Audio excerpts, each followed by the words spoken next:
everyone, and welcome back to my channel, or welcome to my channel if you're new here. For today's video, I'm going to be reacting to your controversial guinea pig opinions. So, I posted a poll on my Instagram story asking my followers over on Instagram to share some of their controversial guinea pig opinions for me to sort of react to and then share my opinion about. And I got a lot of interesting opinions, so I have a lot to say in today's video. But before I start sharing any of my personal opinions, I want to make it clear that these are just opinions and they are my opinions. They are not the opinions of a professional. I am not a professional. So if you are having doubts about your care or questions about your care, please speak to a professional because I am not one, and the opinions that I am sharing today are just my own opinions based off my own experience, my own research, and my own thoughts. So in today's video, I'm basically just going to be hitting on a lot of important care stuff that I think needs to be talked about and reacting to your opinions about what you guys think about guinea pig care. So this first opinion is something that I think is very debated often, and it says that sometimes guinea pigs can live alone, but only if they don't get along with other guinea pigs. And I do say that I agree with this comment. So a lot of times there are aggressive guinea pigs, or there are guinea pigs out there that just don't do well with a partner. However, in general, guinea pigs are very social animals, so I really think that you should try to bond your guinea pig before you just write them off as they're happy living alone, or oh, they're probably aggressive, or oh, they probably won't bond well,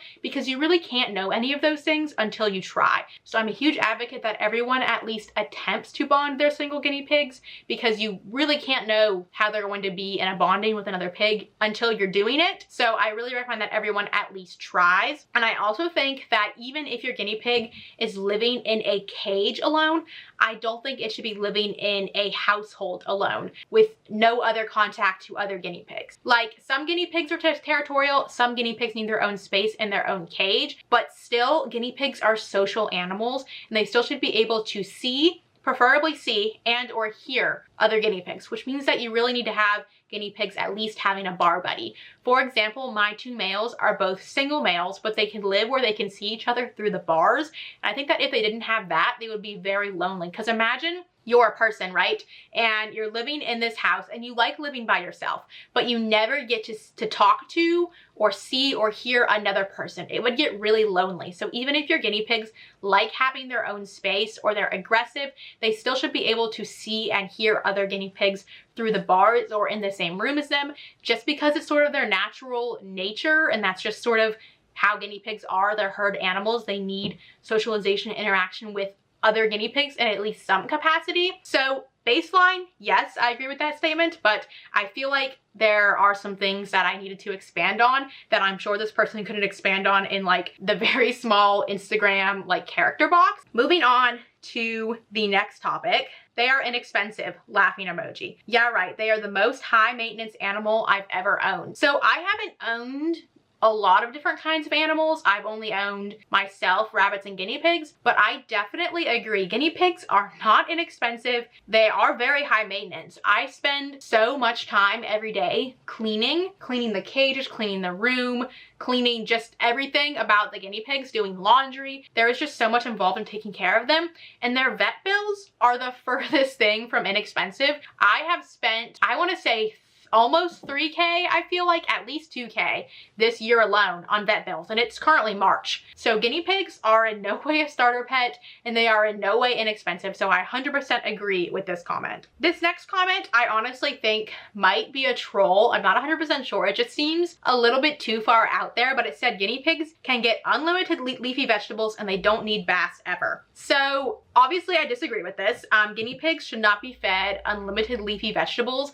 They can get bloated and they can have GI issues. Guinea pigs their diet needs to be 80% Timothy hay. So if you're feeding them unlimited vegetables, they're going to choose vegetables over the Timothy hay, and they won't get that fiber that they need. They really need high fiber diets, which is what hay provides. They're not going to get that fiber and vegetables, their GI system is not going to be healthy. They're not going to be digesting food like a normal guinea pig. They're going to have just all sorts of issues if you feed unlimited leafy vegetables. Each guinea pig should only get about a cup of vegetables a day. So that one, I can say pretty factually is wrong. While this is an opinion video, it's sort of a well-known fact that guinea pigs should not be fed unlimited vegetables. So I can say that with a decent amount of confidence that that is just factually wrong. And they don't need baths ever. I'm also going to have to disagree with that. Guinea pigs can get dirty, like especially if you have long-haired guinea pigs, they get dirty. Like my long-haired guinea pig Marshmallow, she's white. She gets dirty. She needs baths, if not at least a bum bath. Guinea pigs can have baths. They just can't have baths super often. So personally, I don't think you should bathe your guinea pig more than 3 to 4 times a year. Some people bathe theirs every 3 to 4 months as like a routine prevention thing using antifungal shampoo. Personally, I don't do that. I bathe mine as needed, so I don't do prevention baths. I just do baths when they need them or when they're dirty. But if your guinea pig has ringworm, you also have to bathe it using antifungal shampoo. You can't just not bathe it, like you have to bathe it to help get rid of the fungal infection. So guinea pigs do need baths sometimes, and there are many occasions where your guinea pig will need a bath. So I also disagree with that part. Someone said, people saying lettuce should not be fed daily. I'm not sure if this person is agreeing or disagreeing with the fact that lettuce should not be fed daily. Personally, I think lettuce is fine to feed daily. There are a lot of Facebook groups out there that say that you shouldn't feed lettuce daily because it can cause bloat. If your guinea pig is sensitive to lettuce and they do get bloat from being fed lettuce daily, then obviously don't feed them lettuce daily. But every guinea pig is different. My guinea pigs get lettuce every day and they have never had instances with bloat, but some guinea pigs are more sensitive. So I think that's sort of a more personalized thing. I don't think that lettuce cannot be fed daily. I think lettuce can be fed daily as long as your pig doesn't have a bad reaction to it and doesn't get bloated when fed lettuce every day. But you also need to be including other kinds of vegetables. You can't only feed lettuce. While it is a vegetable, it's not as nutritious in some of the vitamins that they need. So you do need to be feeding a variety of veggies, including different kinds of herbs and such. You can't just feed lettuce. So, all right, next opinion says females over males. And I'm guessing they just say that they prefer females over males, but I'm honestly going to agree with that. Females, they're a lot easier to bond. They're a lot less aggressive. I just overall have had a better experience owning females. I know I have males. I love my males. They're great, but they're just, I would say males are an added challenge almost. You know, they're more difficult to bond. They need more space. Bonds can break. You need to have 2 of everything. They're more territorial. I think there's just more added levels with males. I wouldn't say that it's like worse to own males. It's just different and it's just a little bit harder. So personally, I prefer females, also because I would love to have a large herd and a large group. And with males, you really can't keep them in more than a pair. They just don't bond well in large groups. So I'm going to have to agree with females over males. I do prefer my females. It's females in general over males in general. I just prefer to own them a little bit more. This next one says that children could never own small pets. This is an agree for me. I know I might get some comments about it, but honestly, small pets, any kind of pet, pets are not for children. I'm just gonna put it out there. Pets are not for children. While children can help care for pets and they can help aid in doing pet tasks, pets are not for children. Pets require expensive vet bills. Pets require expensive care. Pets require someone having to drive them to the vet when vet care is needed. And there's just a lot of things that children can't do. While children can have a pet, the entire family needs to be on board with that pet. The parents need to be willing to pay for that pet. The parents need to be willing to drive to the vet for that pet, to pay for vet care, to pay for surgery. The parents need to be on board and willing to do that. A parent should never just get a pet for their child and then just leave the child to care for it. All pets need adult supervision. All pets need an adult who's willing to care for it, especially if, let's say, the child loses interest. Then what? The parent needs to be willing to take over and care for that pet. And in terms of vet bills, most children cannot afford the vet bills that especially exotic animals need. Like I said, I've paid over $2,000 in the past few months on vet bills. I don't know very many children who have $2,000 just laying around to spend on vet bills, the parents would have to be responsible for that. And even if the child, let's say, works their own job, makes their own money, pays for all their own stuff, pays for the vet bills, if they're not 16, they don't have a car, they can't go to the vet anyway. They still need a parent there who's going to take their pet to the vet. And you never know when you need emergency surgery, and as a child, you may just not have that kind of money, and the parent needs to be willing to take over and pay for that. So I'm gonna have to do an agree on that one. While there are a lot of amazing kids out there, a lot of amazing teenagers who take great care of their pets, there still needs to be an adult around who's willing to help clean, to help pay, to help drive to the vet when things are needed. There needs to be an adult. Like, kids they can't do it all themselves. There's just not enough resources. It's just not possible. So I definitely think that any kind of pet is not a kid's pet. Pets should be family pets. So gonna have to hard agree with that comment. And then sort of related to the vet comment, if you don't have enough money set aside for a vet emergency, 500 or more, you shouldn't have pigs. Very much so agree. You shouldn't have any pet if you don't have a vet fund. Vets are expensive. It's just how they are, like, especially exotic vets. They're very expensive. I would even say you need more than 500 set aside. Imagine if your pet has to go to the emergency vet and do an emergency surgery.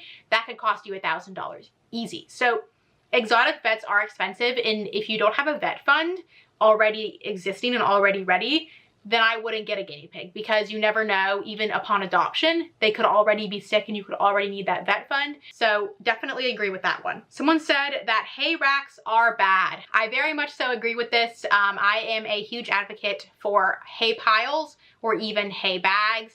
I'm gonna put some graphic photos on the screen just as a warning for anyone who is watching of guinea pigs getting their heads stuck in hay racks. Wire hay racks can cause issues on so many levels. So many times guinea pigs can get their heads stuck in a wire hay rack if the spacing isn't exactly right.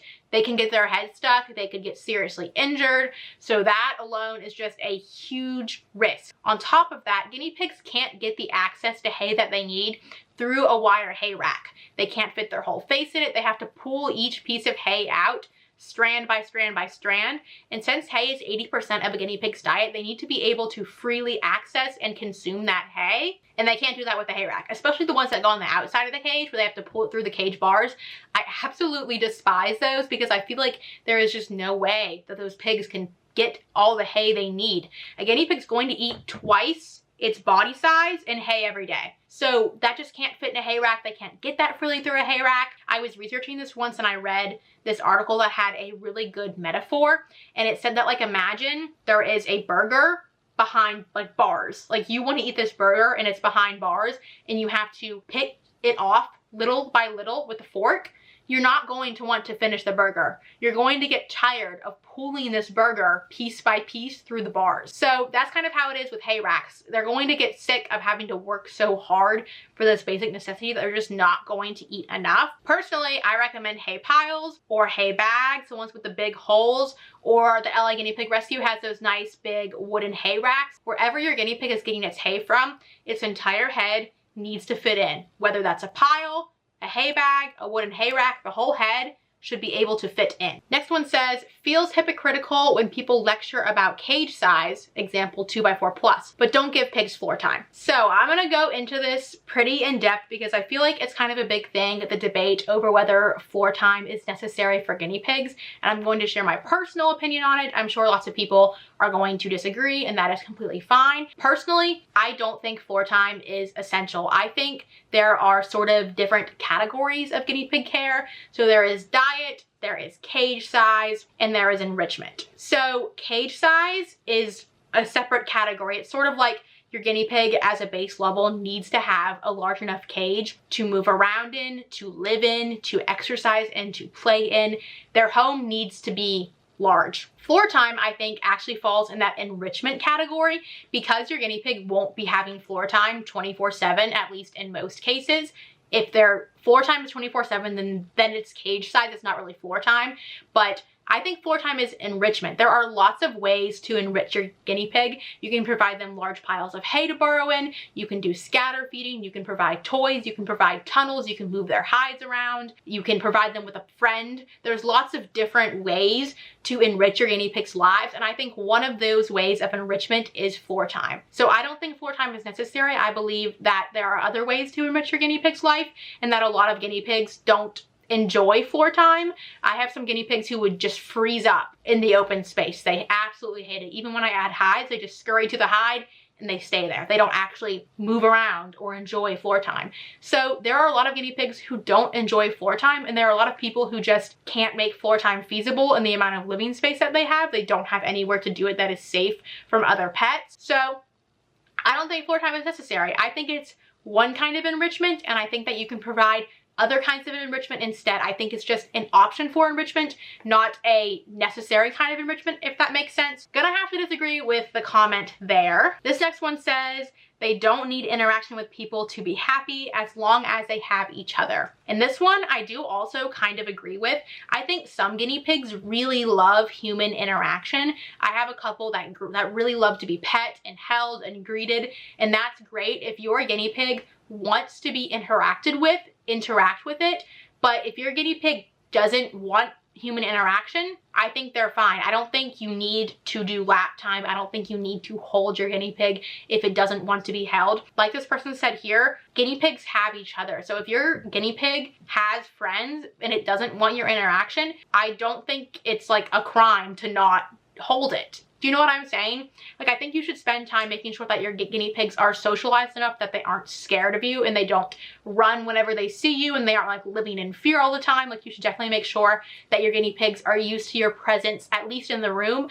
As you can see, mine are not at all bothered that I am in this room. If they ran every time I came in the room, I think that would be an issue, but they don't like to be held. None of my guinea pigs really want me to hold them. They might let me pet them, they'll let me hand feed them, but they don't really want to be held. So personally, if they don't want to be held, I don't really hold them that much. I don't really feel the need to hold them. They don't want me to hold them, and they're getting plenty of interaction from their cage mates and from their bar mates. They don't need me to hold them to be fulfilled, if that makes sense. The bare minimum is too small. Hard agree. That chart that floats around the internet where it says that a pair of pigs can live in 8 square feet, I just absolutely disagree. I don't think 8 square feet is really large enough at all. It's maybe large enough for a single guinea pig, but when I see a pair in 8 square feet, I just don't feel like they have enough space for 2 hides, for a huge pile of hay like I think guinea pigs should have, and enough room to run.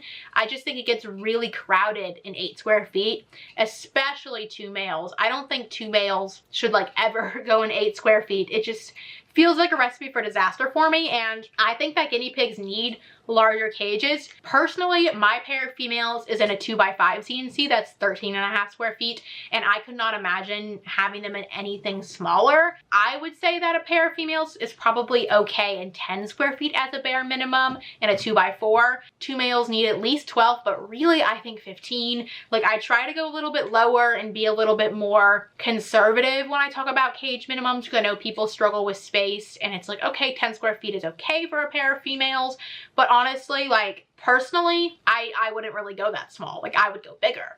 And personally, I do go bigger, and I would encourage everyone to go bigger and everyone to literally ditch the minimums and just go for as much space as you have. If you have a pair of female pigs and you can fit a cage that is 18 square feet, do it. Do it. There's no reason not to. Like, I just feel like thinking of minimums in terms of pet care, like doing the bare minimum, giving the bare minimum space, I just don't like the way that feels. I think we should all be trying to do as much as we can for our pets, as big a cage as we can offer, as much enrichment as we can reasonably provide, just continuously trying. And that's sort of how I like to think about it in terms of cage sizes. So while I do have personal minimums, I think that we should all try to just do as big as we can and just do better than the minimum for our pigs. Okay, this next one says, most aren't interested in improving their care. I've always done it like this. It's fine. So I don't know if I would use the word most people, but I do think some people very much so have this attitude.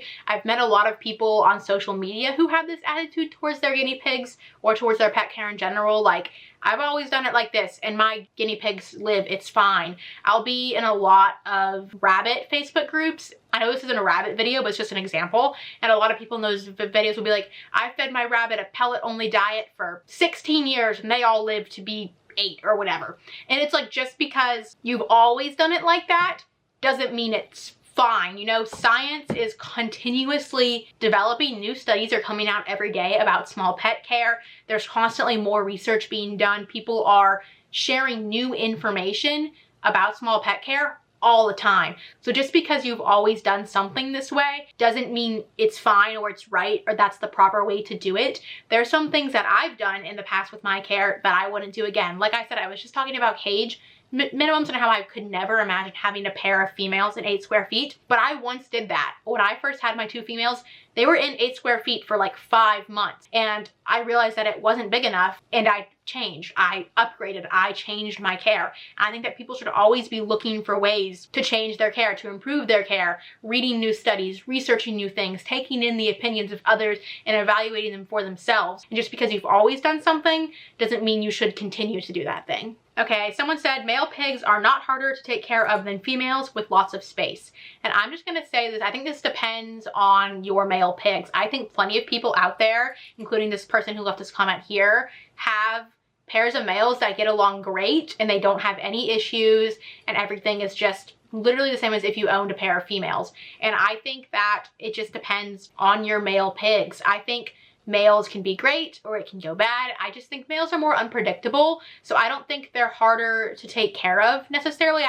Well, maybe I do think they're harder to take care of. I don't want to straight up disagree and say that males in general, every single male is harder to take care of than every single female. I don't think that's true, but I think in general, male pairs can come with added dominance behaviors and just added challenges that a first-time guinea pig owner may not be prepared for, but I think people should just be aware of that. I don't think you should not adopt males because males are hard and they're terrible and they're awful, but I think males are harder. So if you're going to do it, just be aware. I think they can be as easy to take care of as females. I think it just depends on the male.